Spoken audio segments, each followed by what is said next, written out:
What is the psychology of money? Two doctors, same salary, same city, same hospital. One retires at 50 with generational wealth.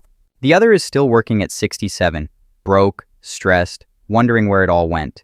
Same income, completely different outcomes.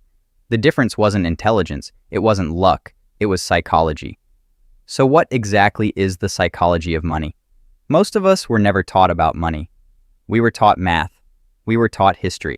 But nobody sat us down and said, here's how money actually works in real life. And because of that gap, most people approach money using emotion instead of understanding. But is it really not about math? Here's what that looks like in real life.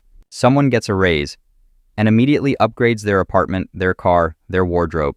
6 months later, they're just as broke as before, just with more expensive problems. That's not a math problem.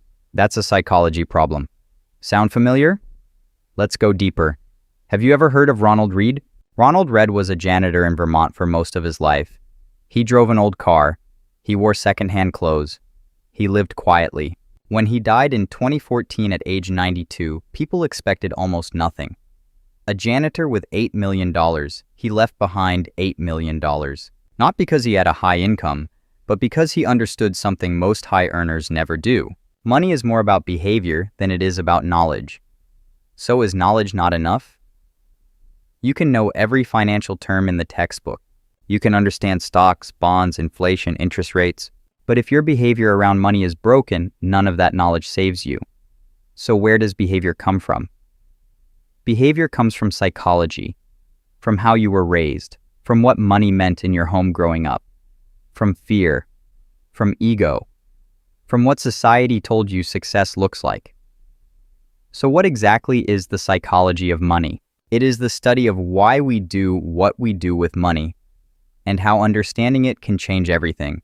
That is what this entire series is built around. What is your takeaway from today?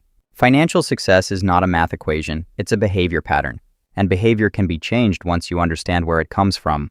That's exactly what this series is going to do. Expose the invisible forces shaping your financial life and give you the tools to take back control. What's coming next? Next episode, we're talking about your money personality. Why two people can earn the exact same income and end up in completely different financial realities. If that sounds like something you've seen in real life, you already know you need to watch it. Follow the channel. The next one drops soon.